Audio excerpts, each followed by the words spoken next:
Hello guys, welcome back again sa ating YouTube channel no, The Action Man. Una sa lahat, mega love shoutout po sa lahat ng mga kakamping at sa mga hindi man mga kakamping. Kung interesado ka sa video ito, patapusin mo na hanggang dulo at huwag nyo nang kalimutan na i-like at i-share ang ating video para malaman naman ng ilan sa ating mga kababayan na nagtutulog-tulugan sa katotohanan. So muli naman nagbabalik ang nag-iisa nyong host na si The Action Man para magbigay ng komentaryo at reaction sa mga mainit ng issue ng bayan. So ito ho mga ka-action, mga kakamping no, may gusto lang po ako na i-share sa inyo. Dahil po sa pag-declare nga ni Mayor Baste Duterte sa lungsod ng Davao sa war on drug, ilang days pa lang mga ka-action, 7 na ang patay at 17 ang sumuko.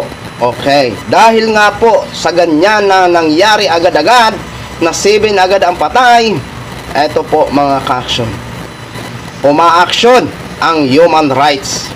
Iimbestigahan ang nasabing war on drug ni Mayor Baste Duterte ho mga ka-action, mga kakamping. Okay?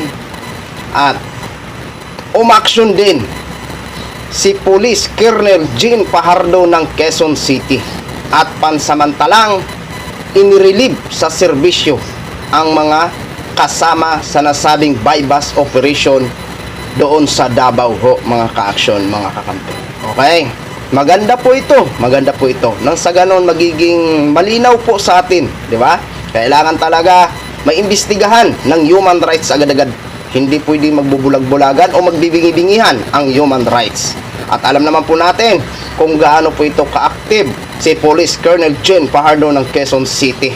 Agad-agad niya kapag may nakikitaan na parang medyo may mali, agad niya munang pansamantalang inire-relieve sa serbisyo habang iniimbestigahan ang nasabing pangyayari ho mga ka-action, mga kakamping. So ito po, bago po tayo magpatuloy sa ating komentaryo, panoorin po muna natin ito. Pinaimbestigahan na ng PNP ang serye ng anti-drug operation sa Davao City kung saan 7 ang napatay matapos umanong manlaban. Ilang araw lang yan matapos magdeklara ng drug war si Mayor Baste Duterte. Nasa frontline ng balitang yan, si Brian Basa. So, sumuna ko dire, hindi mo mohawa, hindi mo undang, patyon tamo.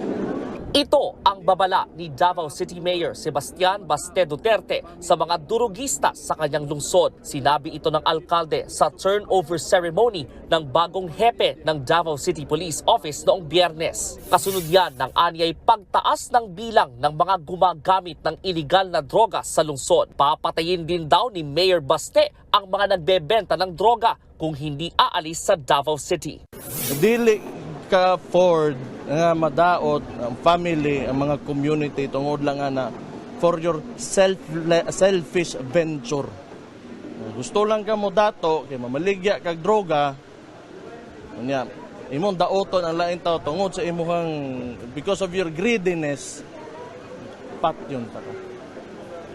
Pagkatapos niyang sabihin ng alkalde noong Biyernes, 7 drug personalities ang namatay sa magkakahiwalay na buy-bust operations. 17 naman ang naaresto. Pero giit ng Davao City Police, normal na operasyon at walang kinalaman ang banta ni Mayor Baste sa sunod-sunod na patayan. May 7 nanlaban during the operation. Sad to say, hindi namin ginusto ito na makaano kami during bypass operation. Sadya lang talaga na nanlaban sila at kailangan protektahan ang kanilang sarili sa kapulisan natin. Pinuntahan ng News 5 ang burol ni alias Ime, isa sa nasawi sa buy-bust operation noong linggo. Itinanggi ng kanyang kapatid na alam nila ang transaksyon ni alias Ime. Makuna lang siguro, talagsa lang siguro. Siyempre, dagan mga barkada siguro yun, anak nga. Mga bugoy-bugoy siguro na. Ikinabahala ng Commission on Human Rights ang pagdedeklara ng drug war ni Mayor Baste.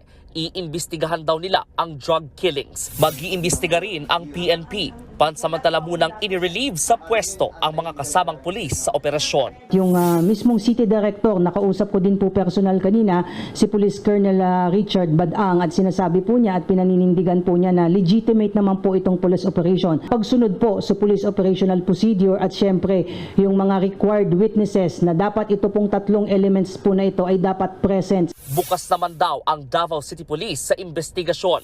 Sa datos ng PNP, 28 na ang namatay sa drug operation sa Davao simula noong Enero. Higit 400 naman ang arestado.